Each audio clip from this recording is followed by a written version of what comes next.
Damn, son, where'd you find this?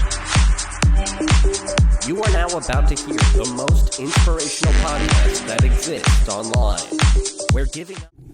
All right, so this story right here in the Detroit News website.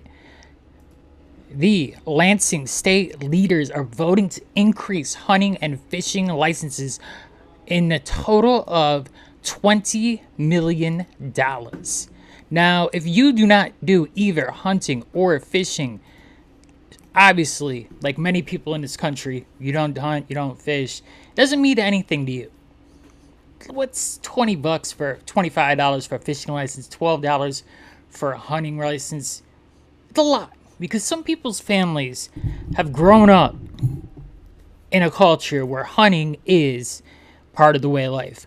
Hunting is something they do with their family. Hunting and fishing is something families do together. And some families have to eat that fish or that deer that they killed because they have nothing else to eat. And that money they spend from that hard-earned paycheck, wherever they worked, goes to being able to supply enough food for them to help them to get through. Hunting and fishing may be less popular than it used to be.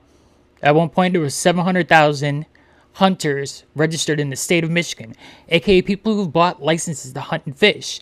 That number is now down to $350,000, which, not $350,000, 350,000 active deer hunters or active hunters in the state of Michigan in the year 2024.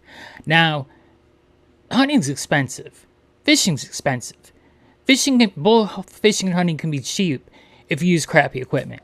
If you're a good fisherman, you have expensive reels, expensive lures. You might have a boat. This might not be a big deal to you. But the guy who fishes on the shore or off the docks, as my cats start to fight each other, every dollar that he spends towards fishing, maybe because his family has nothing else to eat, maybe because they like fish. What about the hunters who hunt deer and then donate the meat to food banks across the state? Realistically, raising the prices because less people are doing it kind of sucks. And I know that most of the funding goes to things people care about more. Roads, schools, health, human services.